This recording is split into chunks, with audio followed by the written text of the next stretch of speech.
사랑하고 축복합니다. 저는 사무엘 학교에서 사역하고 있는 문지 목사입니다. 이 시간 하나님의 말씀에 귀 기울이고 그 말씀이 우리 삶에 배어드는 시간이 되시기를 축복합니다. 오늘 묵상 본문인 민수기 10장은 두 부분으로 나눌 수 있습니다. 오늘 우리가 읽었던 1절에서 10절까지의 말씀은 이제 이스라엘의 광야 행진을 앞두고 하나님께서 준비시키시는 내용입니다. 그리고 11절부터는 실제로 행진이 시작이 됩니다. 즉 오늘 본문은 광야에서의 행진을 코앞에 둔 이스라엘의 이야기입니다.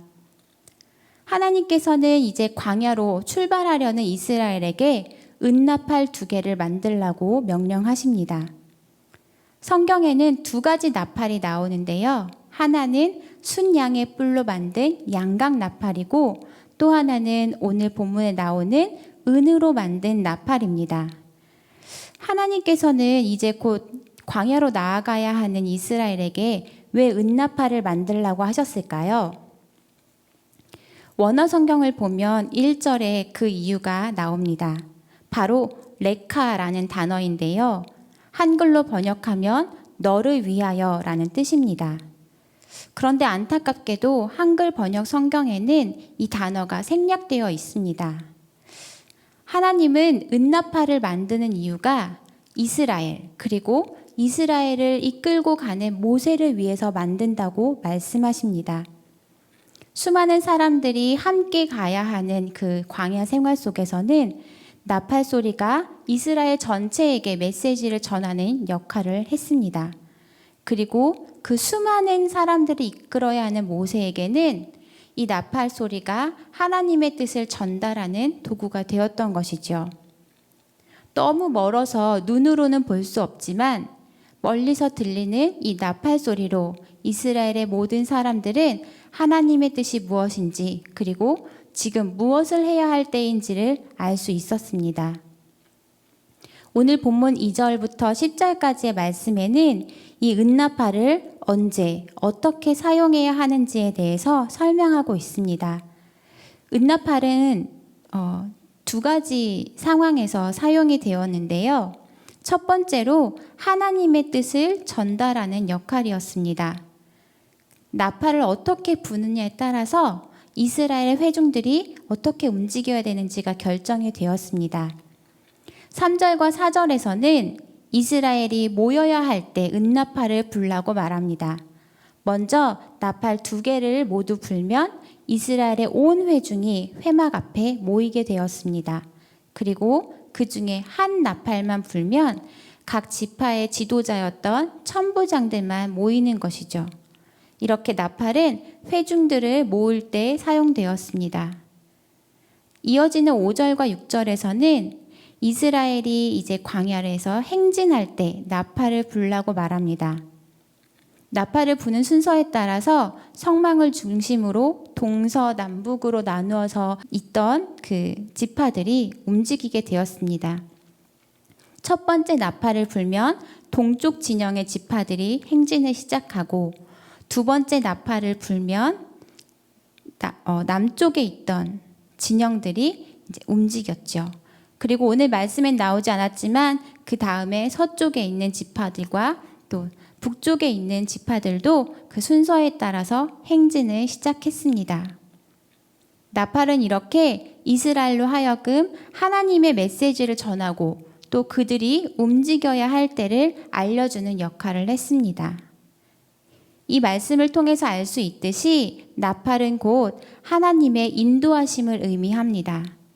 우리가 하나님의 뜻을 잘 알고 그대로 움직이면 우리는 하나님 안에서 안전하고 질서 있게 살아갈 수 있습니다. 이 특별히 은나팔은 아론의 자손들, 제사장들만 불 수 있는 권한이 있었습니다. 왜냐하면 하나님의 뜻을 명확하게 알고 그 뜻을 온전히 전해야 했기 때문입니다.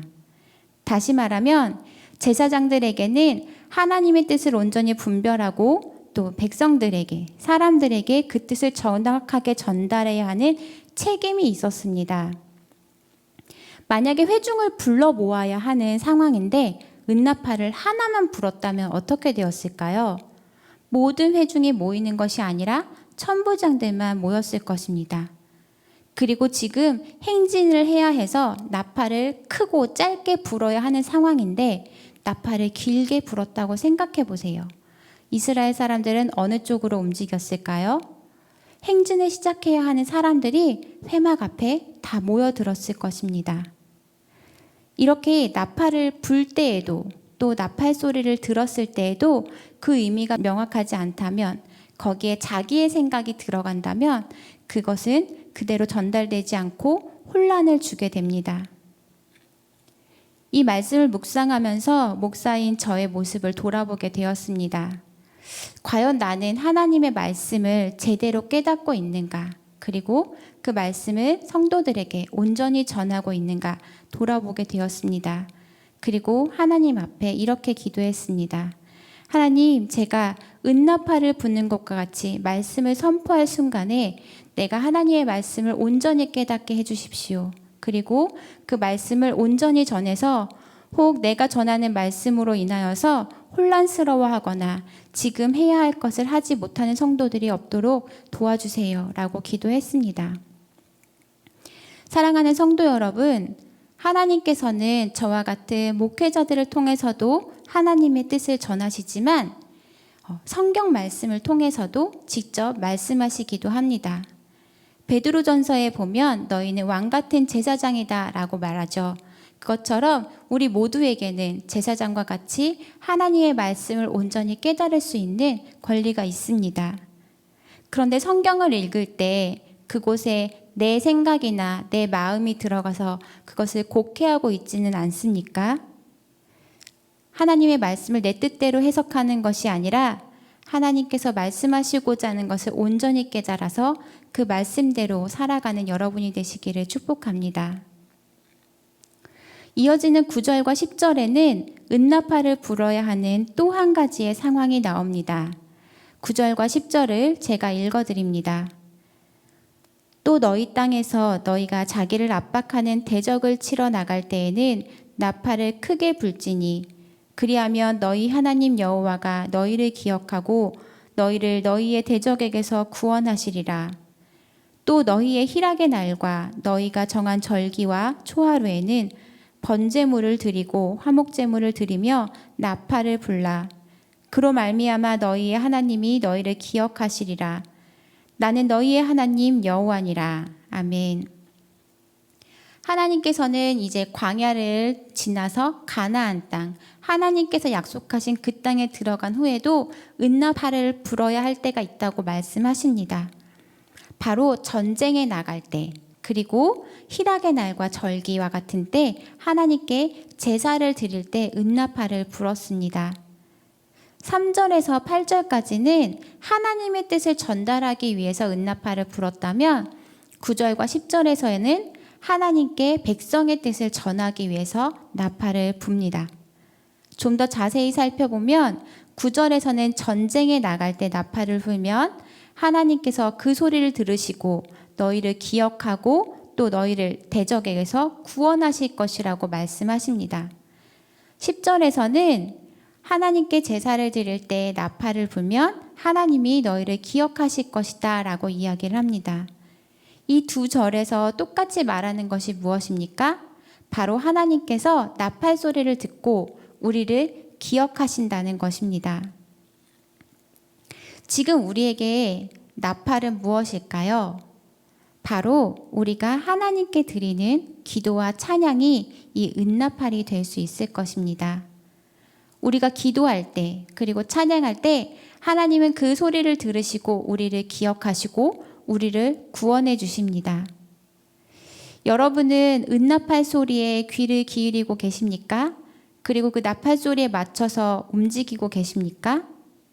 또 9절과 10절에서 말하는 것처럼 하나님 앞에 우리의 나팔 소리를 올려드리고 있습니까?